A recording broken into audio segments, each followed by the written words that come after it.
আউযুবিল্লাহি মিনাশ শাইতানির রাজিম বিসমিল্লাহির রহমানির রহিম। সম্মানিত দর্শক শ্রোতা, আসসালামু আলাইকুম। আশা করি মহান আল্লাহর ইচ্ছায় আপনারা সবাই ভালো আছেন। আলহামদুলিল্লাহ, আমিও ভালো আছি। আমি মোহাম্মদ জুয়েল মোল্লা আমার ইউটিউব চ্যানেলের পক্ষ থেকে আপনাদের সবাইকে জানাই আন্তরিক শুভেচ্ছা অভিনন্দন। আজ আমি আপনাদের সামনে একটা অত্যন্ত মূল্যবান এবং গুরুত্বপূর্ণ আলোচনা নিয়ে উপস্থিত হয়েছি।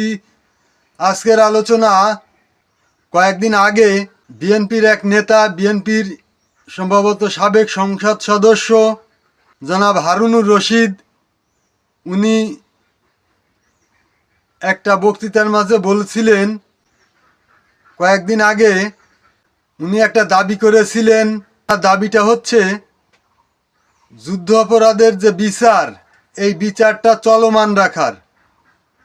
অর্থাৎ শেখ হাসিনা তথাকথিত যুদ্ধ অপরাধীর যে বিচার শুরু করেছিলেন, সেই স্বৈরাচার হাসিনার সেই তথাকথিত যুদ্ধ অপরাধের সেই বিচার কার্যক্রম চালু রাখার কথা বলেছিলেন উনি। অর্থাৎ এই বিচার কার্যক্রম উনি চালু রাখতে চান। আমি এই নিয়ে আলোচনা করার আগে আমার নিজের পরিচয়টা আপনাদের সামনে তুলে ধরছি। আমাদের পূর্বপুরুষ ছিলেন মুসলিম লীগ, অর্থাৎ ওনারা চাননি যে এই দেশ স্বাধীন হোক। ধরে নিতে পারেন যে যুদ্ধ অপরাধী মনে করলে আমার কিছু যায় আসে না। এটা আমি মনে করি এটা আমাদের জন্য একটা সম্মানের, গৌরবের।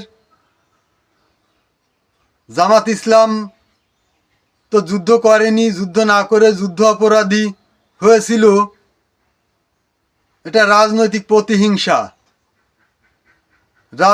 প্রতিহিংসার কারণে, এটা আমরা সবাই জানি। শহীদ প্রেসিডেন্ট জিয়াউর রহমান সাহেব যখন বিএনপির দল গঠন করেছিলেন, তখন ওনার দলে মুসলিম লীগের অনেক লোক, যারা স্বাধীনতা চাননি, তারা যোগ দিয়েছিলেন। অনেক লোক আবার স্বাধীনতার পক্ষের লোকও ছিলেন, বিপক্ষের লোকও ছিলেন। ওই সময় বাংলাদেশের জনগণের দুটো অংশ ছিল, স্বাধীনতার পক্ষে কিছু, বিপক্ষে কিছু। এক অংশ স্বাধীনতার পক্ষে, আর এক অংশ ছিলেন স্বাধীনতার বিপক্ষে। অর্থাৎ মুসলিম লীগে যারা স্বাধীনতা চাননি, এই তথাকথিত স্বাধীনতা, এই ধরনের অনেক লোক ওনার দলে স্থান পেয়েছিলেন। শুধু স্থান পেয়েছিলেন তা নয়, সেই থেকে স্বাধীনতা বিরোধী অনেক লোক যারা বিএনপিতে যোগ দিয়েছিলেন, তারা এবং তাদের পরিবার বিএনপিতে ভোট দিয়ে আসছে। বলতে পারেন যে এই যুদ্ধ অপরাধীর মধ্যেও বিএনপির একটা ভোট ব্যাংক আছে, একথা বাস্তব। আমি বুঝি না এই সমস্ত লোকদের, অযোগ্য লোকদের, কেন অপরিপক্ক পলিটিশিয়ানদের কেন বিএনপি নমিনেশন দেয়, কি বুঝে?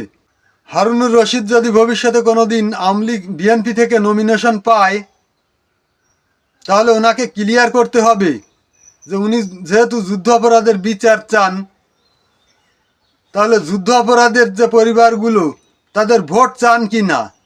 উনি যখন ভোটে দাঁড়িয়েছিলেন এবং ভোট পেয়ে উনি এবং ওনার ওয়াইফও আগে একবার এমপি হয়েছিলেন, তাদেরকেও নিশ্চয়ই অনেক যুদ্ধ অপরাধীর পরিবার ভোট দিয়ে এমপি বানিয়েছিল, সংসদে যাওয়ার সুযোগ করে দিয়েছিল।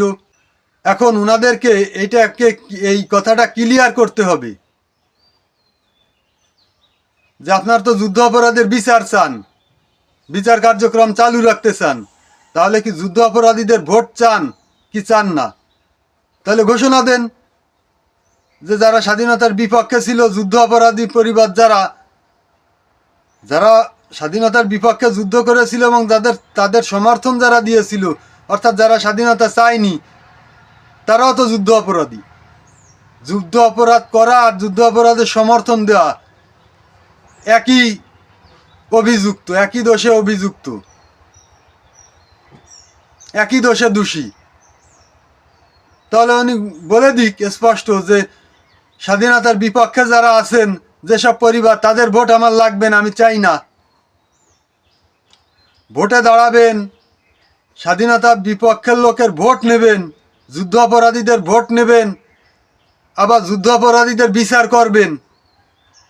দুটো জিনিস তো একসঙ্গে হতে পারে না। আর বিএনপিকে বলছি, বিএনপির দল থেকে ভবিষ্যতে যদি এই হারুনুর রশিদকে এবং উনার ওয়াইফ পাপিয়াকে নমিনেশন দেয়, তাহলে আমি গ্যারান্টি দিয়ে বলতে পারি 100% হারবে, 100%।